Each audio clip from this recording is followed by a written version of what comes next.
All right, let's jump right into it. Welcome to this explainer. If you're a C-suite executive and export manager, or a business owner in Vietnam's manufacturing and agricultural sectors, listen up, because this one is absolutely for you. Today, we're unpacking the massive regulatory changes that are shaking up global supply chains as we speak, and more importantly, exactly what you need to do to protect your spot in the market.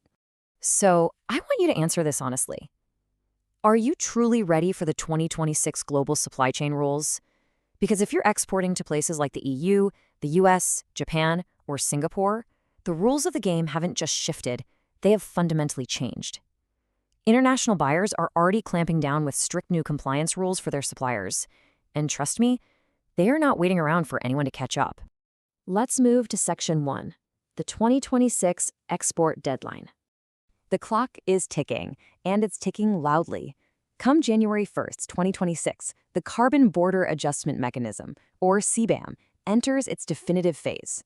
Then, fast forward a bit to December 30th, 2026, and the EU Deforestation Regulation, known as EUDR, officially kicks in for large and medium firms. Small and micro firms get a slight breather until June 30th, 2027. And that first annual CBAM declaration, that is due in September 2027. So what does this timeline actually tell us? It means supply chain data collection literally cannot wait until 2026. You have to start right now if you want to avoid a total blockage of your exports. You see, there's been a total shift in perspective here. It used to be that having a green badge or a sustainability certification was just a nice marketing tool, right? Well, not anymore. Today, it's a non-negotiable market access requirement. And here's the kicker. The legal burden for these new EU rules technically falls on the EU importers, not directly on you as the Vietnamese supplier. But think about it. If you can't hand them the verified data they need to clear customs and dodge some pretty massive fines, what are they going to do? They'll simply drop you and find a supplier who can. It's really that simple. Let's break down exactly what these buyers are up against, starting with CBAM. The Carbon Border Adjustment Mechanism targets carbon-intensive goods. We're talking iron, steel, cement, aluminum, fertilizers, electricity, and even hydrogen. So if you export these, your EU buyer will now have to actually buy certificates, matching the verified embedded carbon emissions of your products. This directly hits the cost competitiveness and customs clearance for Vietnamese heavy industry and manufacturing exporters. If your carbon data isn't verified and ready to go, your products are staying at the port. Next up is the EUDR. Now, this one is huge for agriculture. This regulation demands plot-level geolocation traceability. What that means is you have to trace the exact origin of commodities like wood, rubber, coffee, cocoa, soy, and palm oil, right down to the specific plot of land they grew on. Why? To prove they absolutely did not contribute to deforestation. This is an immediate, massive hurdle for Vietnam's agricultural and furniture exporters. You've got to prove the exact origin of your materials with hard, undeniable data.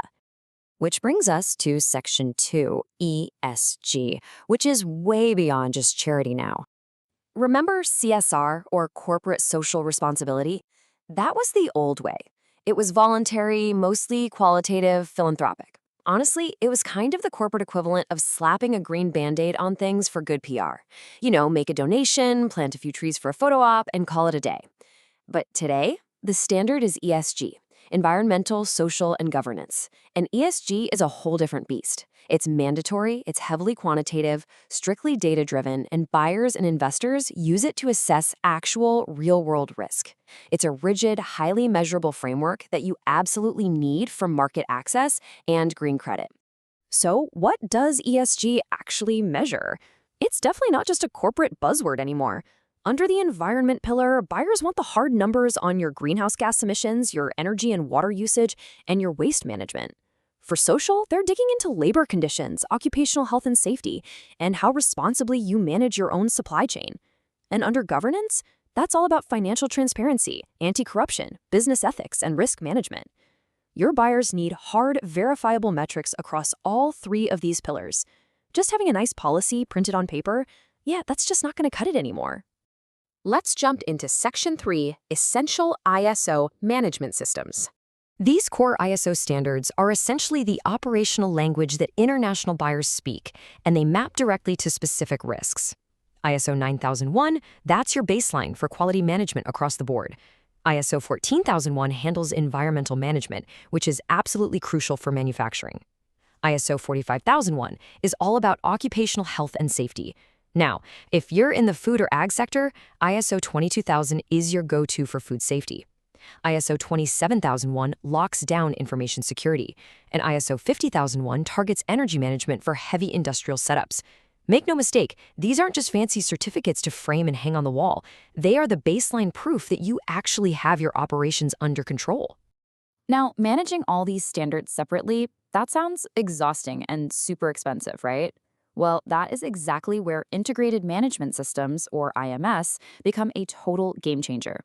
By blending 2 or 3 standards, like quality, environment, and safety, into one unified system, you drastically slash your documentation overhead. You cut down on audit costs, and you build a single, cohesive management tool for your business, rather than trying to juggle them all in isolated silos. It's just a much smarter way to operate. Moving right along to Section 4, Key International Certifications. All right, let's look at your compliance arsenal. These days, getting a good score on EcoVadis or passing a SMETA audit is pretty much a non-negotiable condition for keeping your contracts.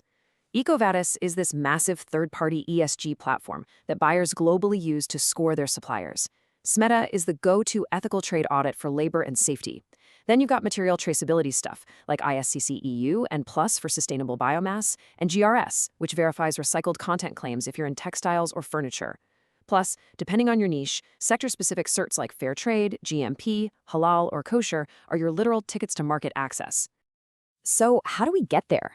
Section 5. Roadmap to Global Compliance.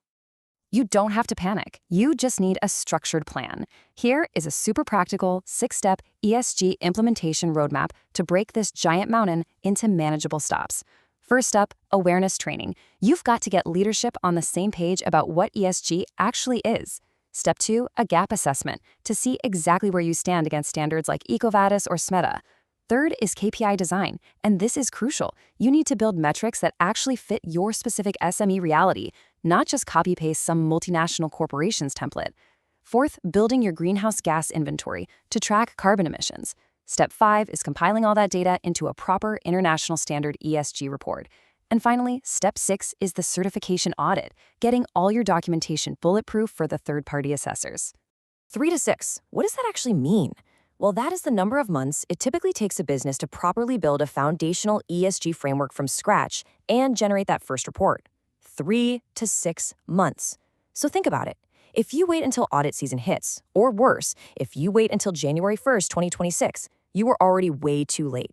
You've got to get the ball rolling well in advance to make sure your data is robust, verifiable, and ready to go. And this is exactly why having a tailored consulting approach is such a massive advantage. ISC Global, working alongside the local expertise of Duklong Services and STCVN, actually focuses on real capacity building. They aren't just going to hand you a huge stack of papers so you can check a box and pass an audit. They tailor frameworks specifically to the realities of SMEs in Vietnam. Their cross-standard expertise seamlessly weaves together your ISO systems, your ESG reporting, and your carbon tracking. And most importantly, they proactively align your data collection with those fast-approaching CBAM and EUDR deadlines, so you're building a system that actually improves your business and will survive a live buyer audits. So, I'm going to leave you with one final critical question. Your international buyers, they are already preparing their supply chains for 2026 right now. They're literally looking through their supplier lists, evaluating who has the data and who doesn't. So when 2026 finally hits, will you be the supplier they keep or the one they are forced to replace? The time to act isn't tomorrow. It's right now. Contact ISC Global to get your gap assessment started and lock down your place in the global market. Thanks so much for joining me on this explainer, and I'll catch you next time.